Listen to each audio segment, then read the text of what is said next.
G'day everybody. We are going to talk about sacred friends today. What is a sacred friend and who is a sacred friend?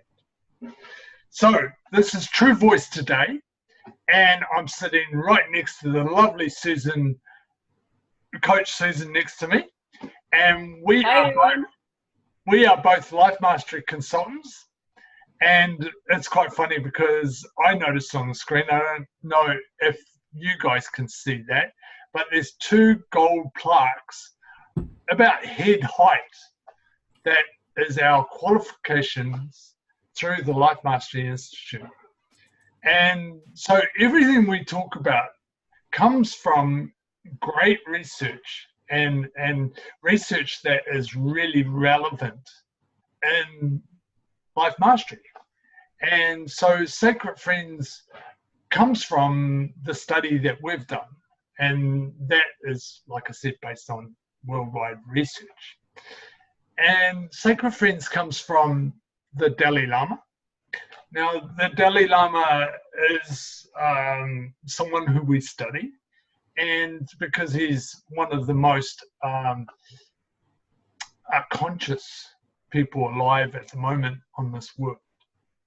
And he calls a sacred friend someone who causes us to expand our growth.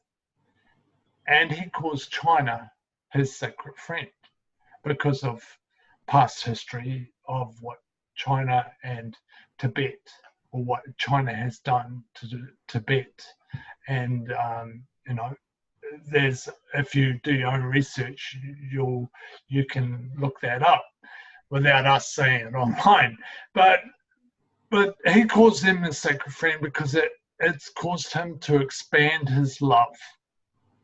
They're hard to love. Some friends are really easy to love, like the lovely Susan here next to me.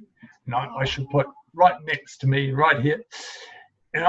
And then we have those people that cause us angst, and they show up, and we kind of grit our teeth and go, right? Well, that's an opportunity to actually grow, and so I think we all have a sacred friend, and sometimes more than one, and and I think that these sacred friends, or I know from our research that these sacred friends are only a reflection of what we want to learn deep down inside us. So, it can be a husband sometimes, it can be children, it can be in-laws, the good old mother-in-law. Oh my golly gosh, that can show up as a real sacred friend. And so what is that in you that is feeling the feeling of angst or anger or frustration, or it's showing up some way? And when you can recognize that, then that is an opportunity to grow. Yeah, Wayne, I agree with you there. In our actual life, we will all have certain things that happen to us that create a negative energy. And the happenings are often created through another person or through another circumstance where another person is involved. And when Wayne and I are actually coaching our clients, we are evocative coaches, and we use the law of quantum and metaphysics in understanding the law of attraction, the law of expansion, and of regrowth. And we understand that when you're holding a negative force or a field of anger or hurt or disillusionment towards another person, it's actually not affecting that other person. It's affecting you. Mm.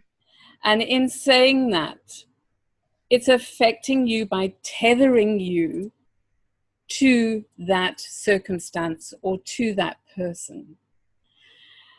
When we teach our clients and they start to regrow and understand how to deal with these sort of things, when I have a way of describing it, and it's not the way Wayne does it. We each have our own way of dealing with what we've learnt from 40 years of research from our institute, which is a highly professional institute, and we are highly professional.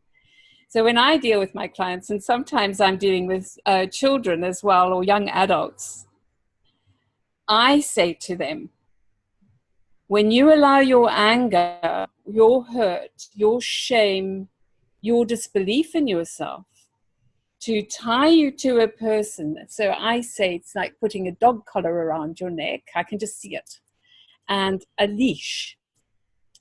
And at the end of that leash is your person. And you're allowing that person to be able to tug that leash whenever they want to. Every time you return and reflect on that negative energy, they have control over you. Those feelings, your sacred friends, have control over you. When you learn to take that off, undo the dog collar, put it aside, and actually look within yourself and say, I have the power over myself to control this feeling. You're able to move forward and have a different attitude and a different way to live your life. It's highly important for you to actually appreciate your sacred friends, because they're teaching you lessons. And in life, every single thing that happens to us, everything that's put in place by God, universal spirit, is a lesson to us. And we have the choice to either deal with it in a mindful way, in the presence of love, or to allow the situation to turn us into something very angry and negative, where we actually can't think, we can't project forward. We have this, I get a pain in my tummy when I'm really sad or angry or hurt. I don't get angry very easily. I'm pretty happy person generally. But when you allow that to happen, that's giving strength to your sacred friends. And that's beautiful, you know, because that dog collar is every time that you can release and understand that reflection of anger or upset from someone else is actually just an opportunity to take that dog collar off. Yeah. and unchain yourself, and that starts to give you power. So for today, I for everyone that's looking at this and listening to this, just have a look. Every time you get a little bit angry, or even the kids annoy you, or the husband annoys you, or the wife, or whatever that is, just have a look and go, am I putting a collar on my neck? Am I chaining myself up? Or do I need to release this? And why do I need, what is it that I need to let go about myself so I can unchain that? And then it doesn't, if you practice that, it doesn't come back up and it doesn't reflect. And all of a sudden you feel happier and freer. And you don't end up getting into arguments with your wife. I don't have anyone to argue with, thank goodness. Actually, I do. You get the sort of people that you have to learn how. When you allow, say for instance, Mary tells us a wonderful story about herself standing in a queue in the supermarket, and there's this really bolshy, angry checkout attendant, and she walks away and with her shopping, still thinking, whoa, and gets to her car, and she says, she speaks to the fellow who's helping her from the shop, and store if you're American, but gets there, and she says to him, "Whoa, it's sort of something or other," and he said, "Well, actually, how does the story go, Wayne? Actually, she's had a really bad time. Well, her son had a young son, I think he was about 13 at the time, had a car accident, been hit by a car on a bike, and was in hospital. And over there, of course, insurance didn't, they were worried about the insurance. She had to keep working to create, to keep that insurance alive. So she had to go to work the next day, and she had a son in hospital that was seriously ill. And sometimes these things, we do not know what is going on in the person's, in their life, and why they're acting up that way. Yeah. So it's an understanding that we don't always get it right, and we can gossip about someone and not know the circumstances. Yeah, and they get. Sorry, Wayne. But the interesting part about all of us is the more you train yourself into actually not allowing yourself to judge whoever's in front of you or beside you, and actually take a deep breath and consequently actually think to yourself, this person is human, is a beautiful spirit in human form, and they're experiencing their own human experience on this beautiful planet, our Earth. And again, even there, if you have the ability to look beyond what's happening on the forefront of a person's life, you can understand that whatever's going on inside them is more complicated than you know. So you deal with the love, pure love, in order to be able to project out a forgiveness for whatever that person's done. Yes, and that's, it's just an opportunity to look at it differently. Yeah. And every situation, it frees you. It really does free you. When someone's rude to you, you then can go, well, it's probably not about me.